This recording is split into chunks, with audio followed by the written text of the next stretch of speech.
Let's kick things off with a story that honestly sounds like something straight out of an action movie, because it kind of is. Over in the Sumy sector, a Ukrainian sabotage and reconnaissance unit carried out a very precise and successful special operation against a Russian observation post. Because these posts are basically the enemy's eyes on the battlefield. Russian forces were using it to watch Ukrainian troop movements and coordinate artillery fire along the border of the Sumy region.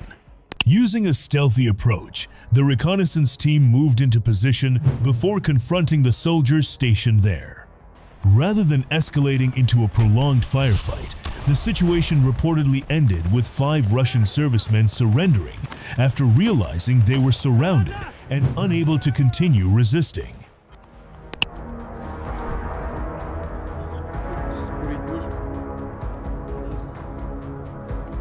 Давай без лишних движений. Только давай без дурости, окей?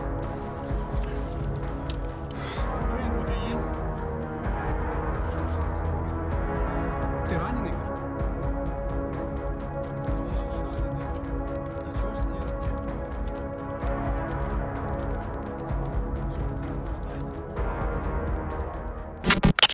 Now, let's shift our focus to southern Ukraine, because things down there have been heating up considerably.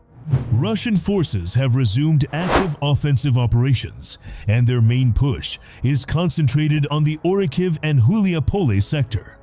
Reports indicate that Russian forces have resumed larger offensive operations, with dozens of combat engagements taking place across the sector. One of the most notable incidents occurred near Mala Tokmachka, where attacking units reportedly included around 50 personnel supported by motorcycles and quad bikes designed for rapid movement across open terrain.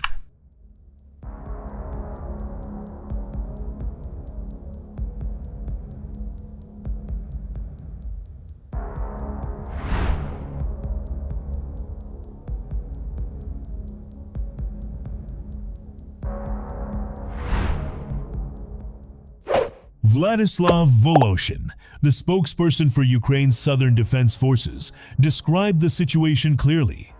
He said the enemy came at them simultaneously, from multiple positions, with light armored vehicles, quad bikes, motorbikes, and up to 50 personnel all at once, and that Ukrainian defenders hadn't seen anything quite like that combination in a long time. Intelligence suggests that Russian forces are building up their strength with one specific goal in mind: advancing toward the city of Orikhiv. According to what's been shared publicly, some Russian units are actually operating under tight internal deadlines.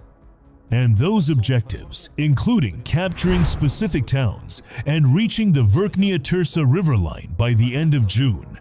That failure to hit their own timelines likely means we'll be seeing additional Russian assault units pushed into those sectors in the coming days, so expect the pressure to continue.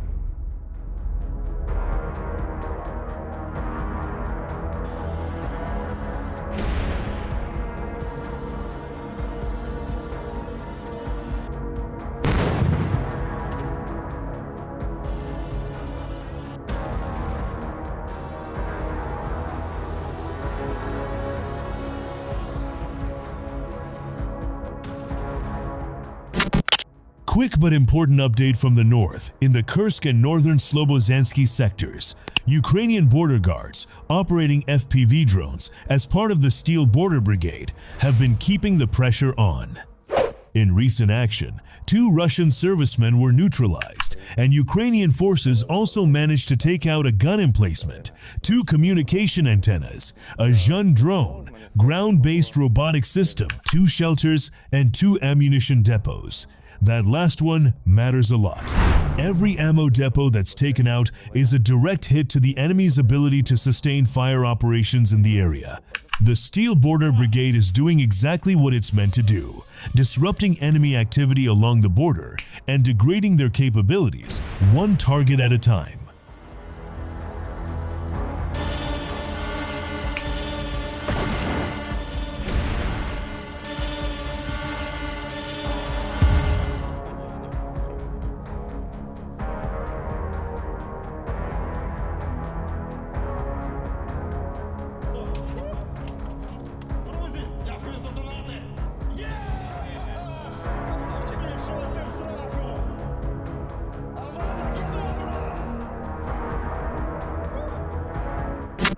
in the Sloviansk direction.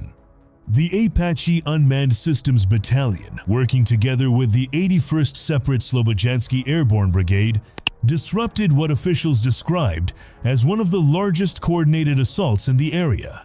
The Russian forces deployed two separate assault groups simultaneously, attacking along two different routes.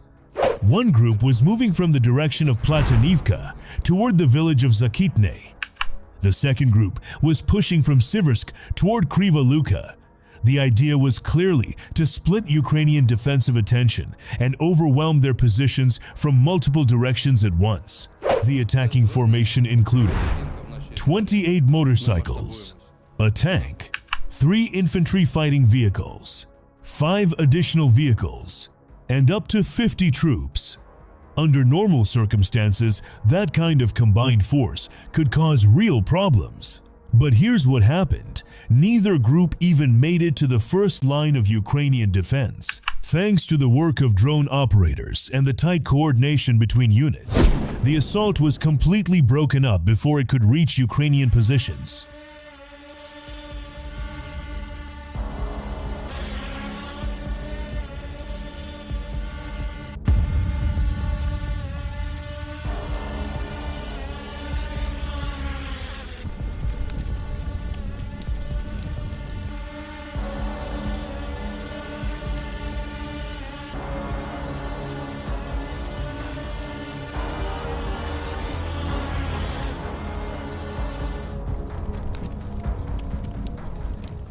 Another interesting example of aerial reconnaissance came from the 68th Separate Jaeger Brigade.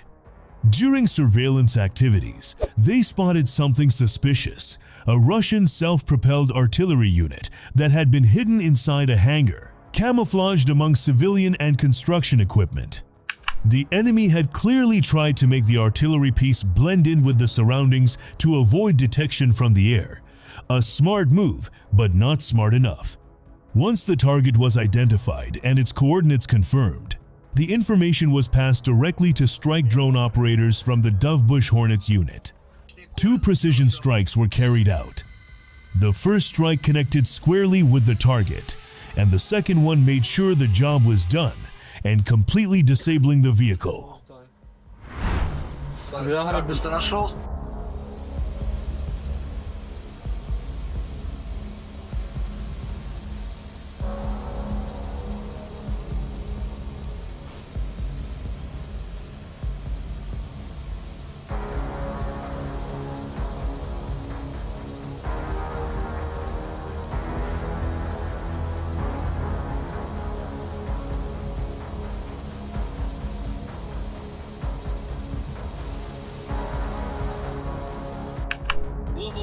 Там ничего, да, вот, красава,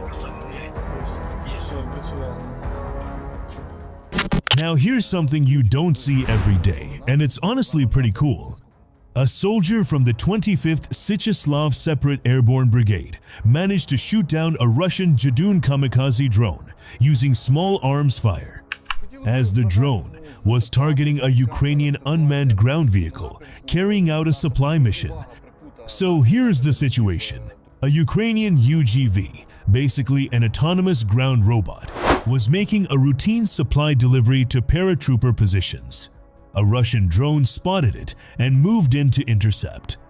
One of the soldiers on the ground noticed the drone closing in, raised his rifle, and opened fire. The footage shows the drone exploding in mid-air after several well-aimed shots.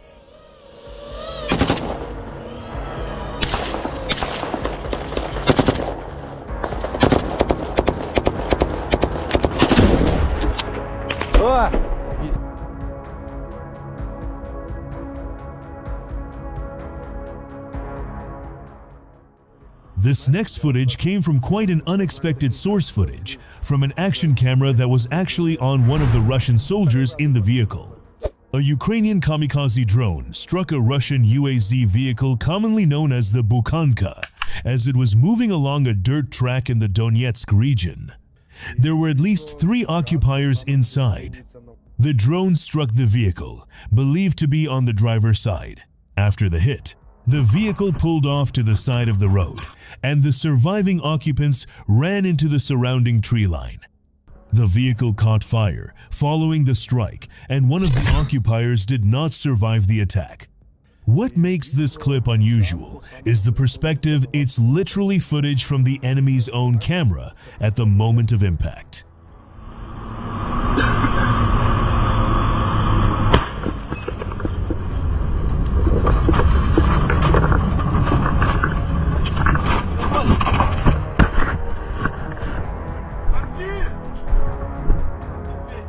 Танкист 200.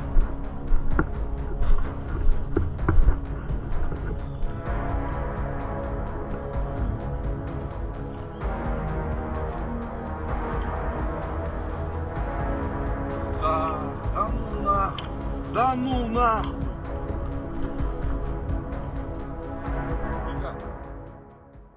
Here's another drone story, this one showing the determination of Ukrainian operators. During aerial reconnaissance, drone pilots from the 414th Separate Brigade of Magyar's Birds detected an enemy soldier moving through steppe terrain. They directed an FPV strike drone toward the target.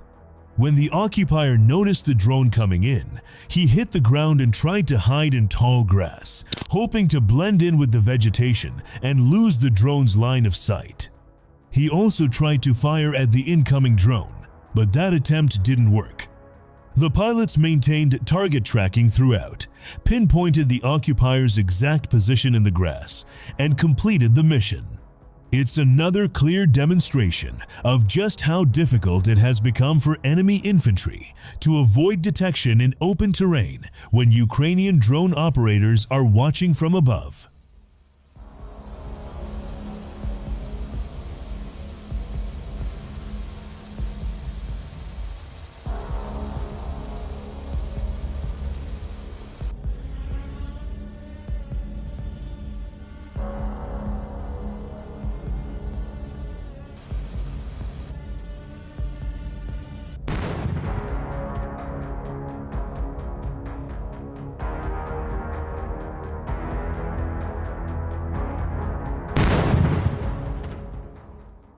Meanwhile, pilots from the 39th Tactical Aviation Brigade of the Ukrainian Air Force, flying Su-27 fighter jets, conducted strikes on enemy personnel concentrations along the front line.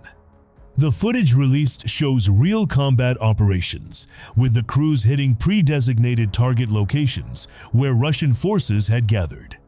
The deployment site was destroyed as a result of the strike.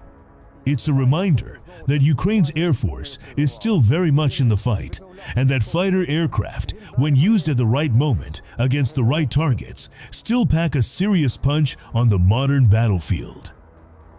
Пошла ракета.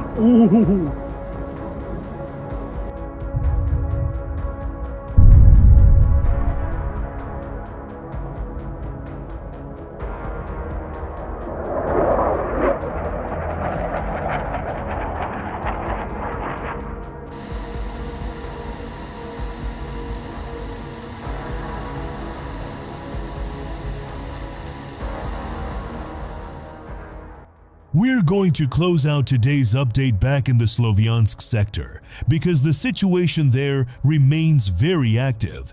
Paratroopers from the 81st Separate Airborne Brigade are continuing to hold the line and repel Russian attacks on the outskirts of the village of Mykolaiivka. Russian forces are trying various approaches to get around Ukrainian positions, specifically using forest strips south of the settlements of Zakitne and Kriva Luka to try and advance covertly and establish new footholds. The ultimate objective for Russian forces in this sector is clear. They want to build up strength for a push on Mykolaiivka, which sits just about 5 kilometers from the city of Sloviansk. That's why this area is so strategically important. Holding Mykolaiivka is essentially a buffer for Sloviansk itself. In addition to direct assaults, Russian forces have also been trying to disrupt Ukrainian logistics in the area, cutting off supply lines to make it harder for defenders to sustain their positions. Despite all of this constant pressure, the 81st Airborne Brigade is holding firm and continuing to repel every attack.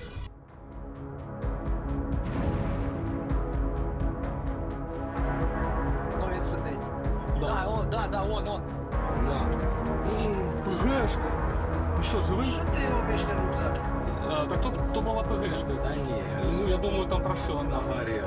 То ПГшка була. Все, отлично. Що, по накатам? Ну, давай так, накатом. Ось. If you made it this far, thank you so much for watching. It genuinely means a lot. Drop your thoughts in the comments below, and if you want to stay up to date with everything that's happening, make sure you're subscribed so you don't miss the next video. Take care, stay safe, and I'll see you in the next one.